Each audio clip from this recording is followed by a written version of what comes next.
in London is one of 6 others that were placed in front of Egyptian main temples, but the other 5 have not been discovered yet.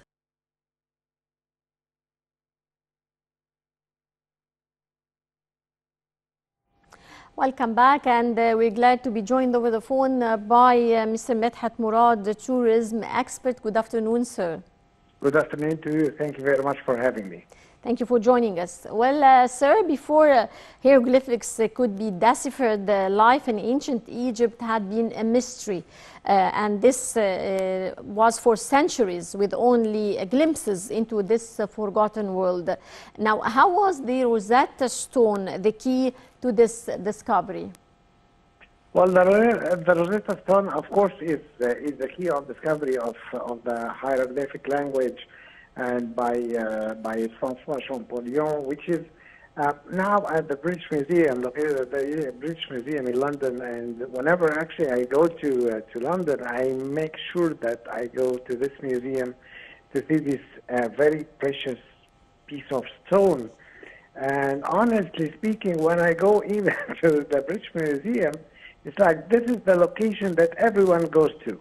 I mean, you find that the whole museum almost empty, but the Egyptian section over there at that museum is full of visitors, mainly because of the Rosetta Stone that is located over there. So it's really a very, very important piece that were found, and based on it, we were able to know more about the history of our ancient Egypt. Yeah. Would you please explain the significance of the deciphering of the Egyptian language? Well, unless we knew the language, we wouldn't be able to read what's written on the papyruses that were found, as well as all the temples, and even inside the tombs, like the beautiful tomb of Nefertari, which is beautiful colors and so on. So it's very obvious what's written in hieroglyphics, and we were able to read what's written. So that's why, or that's how we were able to know more about the history of these kings and queens and these eras of our Egyptian history. Yes. Well, a 3,000-year-old measuring rod from the Museo Egizio in Turin was an essential clue for Champollion to unravel Egyptian mathematics, discovering that the Egyptians used units inspired by the human body. What's your take on that, sir? Well, I'm not sure. I don't really have. I'm not an archaeologist, so I don't have much information about that.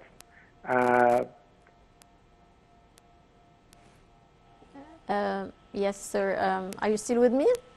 Yes, I can hear you. I don't really have any information about that. Okay. Well, the Rosetta Stone is to be displayed for the first time at NMEC on the 200th anniversary of its discovery. Would you tell us more about that? Well, I certainly hope so. I mean, it's like, as I said, the Rosetta Stone is located in the British Museum in London, and I don't think that they will bring it here to the National Museum of Civilization. So definitely I would love to have it back in Egypt, but actually I don't think it will be displayed at that time. Yeah. Well, Egypt opened all museums, archaeological sites free of charge on World Tourism Day. Now, how do you view this, and do you have suggestions to celebrate such events? That was really special. That was yesterday, where Egyptians were allowed into all archaeological sites free of charge.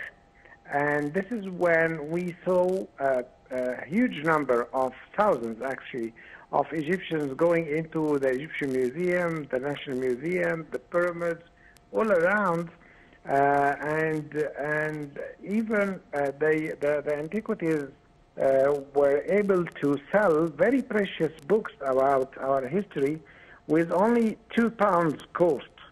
So that was really very interesting to see the youth going into the antiquity sites, and really very interesting to know more about their ancient history. And that was a real success for the Ministry of Tourism and Antiquities to organize this. How do you view the efforts exerted by the Ministries of Tourism and Antiquities to boost the industry? Well, we have so many huge events during this period. So, for example, the Grand Egyptian Museum will be opened very soon. In November, there is the COP27, the Climate Change Conference in Sharm el-Sheikh, which will host thousands of visitors from around the world. So this is organized by the country, not only the ministry, but the ministry is part of it based on the visitors of Egypt at that time will be foreigners. So it is involved to showcase our destination. We have so many destinations within Egypt. We have the Western Desert, we have Sharm el-Sheikh in Sinai, we have Hurghada on the Red Sea, as well as, of course, Luxor and Aswan, and definitely Cairo with its great history as well. So we want to showcase each of these destinations partially, and that's why the COP27 is really very important for us, because it's a comeback, it's a huge comeback to Sharm el-Sheikh as a destination worldwide, which will be mentioned all around the news globally. So it's a free marketing for our beloved Egypt. Well, boosting tourism has turned out to be one of the essential goals of the government. Would you please highlight to us the latest cooperation between ministries to achieve this target? Well, as His Excellency, our Prime Minister mentioned, that we want to reach $30 million as a revenue from the tourism section, so 30 billion, of course, to Cairo. So these we need to push more for marketing. Now tourism is boosting, and we have great numbers this year, and which will exceed even 2019. Next year we are very hopeful that we'll have more numbers and more tourists coming, but we just need to be prepared for it. Yeah. Well, Mr. Medhat Murad, the tourism expert, many thanks for your insights, sir. And your viewers, now we go to a short break and we'll be right back.